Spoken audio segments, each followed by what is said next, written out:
एक नाव बड़ी थी और उसमें 50 लोग बैठे हुए थे।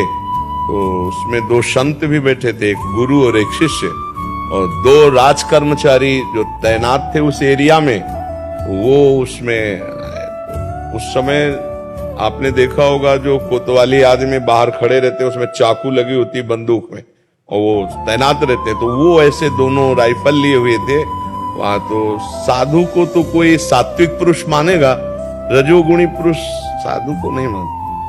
साइड से तो अब जितनी जगह थी साइड में लात मारा बूट उनके पैर में, अब वो नंगे पैर थे, ऐसे हुआ साइड हो। अब वहां जगह नहीं थी इतनी तक, पूरी नाव भर वो कहीं जूता मारता, कहीं थप्पड़ मारता शिष्य को। गुरु तो निरपेक्ष बैठे हुए थे, अब साधु क्या करे। और शिष्य शांत भगवान का स्मरण कर रहे थे और बार बार कह रहे थे कि तुम मुझको मार रहे हो, लेकिन तेरे मारने वाला जो तैयार है तुझे दिखाई नहीं दे रहा। हम कई बार ग्रामीण भाषा में कहते हैं दुखिया को न सताइए, दुखिया देगा रोए, और जब दुखिया के मुखिया सुने तो तेरी गति क्या होए। अब वो बूट पहने, राइफल लिए, अपने राब में सैकड़ों बार टॉर्चर किया नदी पार होते होते। जब नदी पार हुई तो नदी में कुछ दूरी ऐसी होती है जिसमें जल बहुत छिछरा होता है, मतलब बहुत कम होता है, वहां नाव नहीं जाती, तो वहां कूद के नाव से ऐसे जाना होता है, या फिर थोड़ा भींजते हुए इतना पैर, जो किनारे बालू होती है उसमें नाव नहीं चल सकती, पानी इतना इतना होता है। तो उन्होंने राइफल को ऐसे ऐसे करके उसका सहारा लेकर कूदने का, और राइफल धंस गई बालू में और पैर बूट फिसल गया सीधे यहां से सीधे यहां। साधु अवज्ञा तुरंत भवानी कर कल्याण अखिल क्या, तत्काल अकाल मृत्यु की रचना हो गई, क्योंकि बार बार टार्चर किया और साधु चुप रहा। अगर वो गाली दे देते या डांट देते तो बच जाता, क्योंकि प्रारब्ध क्षीण हो जाता। तो ऐसे जो पाप हैं अगर हमारे द्वारा ना हो तो अकाल मृत्यु नहीं हो सकती। अकाल मृत्यु तभी होती है जब भ्रूण हत्या, गर्भ हत्या, आजकल लगभग हर माता बहन इसको नहीं समझ रही, कर रही। गर्भ हत्या इतना भयानक पाप है, कोई माता बहन नहीं समझ रही।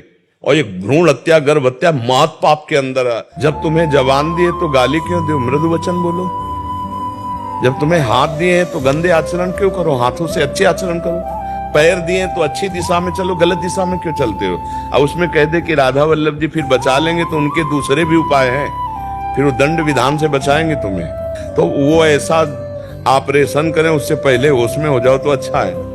नहीं, ऑपरेशन तो कर देंगे पक्का, अगर तुम्हें दृढ़ विश्वास है कर तुम अन्यथा कर तुम हो, तो आप समझ लो। फिर वो इंजेक्शन होश का लगा के ऑपरेशन करते हैं, बेहोश करके नहीं करते।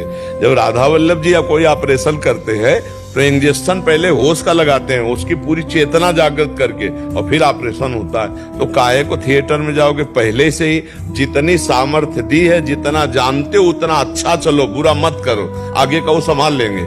जितनी सामर्थ्य दी उसका तो दुरुपयोग ना करो, शेष आगे वो संभाल लेंगे। हम लोग क्या करते हैं कि हम भजन तो नहीं कर सकते पर परपंच 1 घंटा कर सकते हैं, तो फिर वो दोष है। हम 1 घंटा रामायण का पाठ करते, गीता का पाठ करते, भागवत का पाठ करते, 1 घंटे हम प्रपंच क्यों किया। जो हम व्यभिचार में शक्ति नष्ट करते हैं वो ब्रह्मचर्य के द्वारा परमात्मा चिंतन में लगाए। तो जितनी हमें शक्ति, अब इसके बाद हमारे में जो सामर्थ्य नहीं है उसको हम रो के पुकारते हैं कि आप कर तुम अन्यथा कर तुम सर्व समर्थ ईश्वर हो, नाथ मुझे बल दो कि मैं आपकी आज्ञा का पालन करूं। तो बल मिलता है, अगर ना मिलता तो कोई महात्मा सिद्ध ही नहीं होता।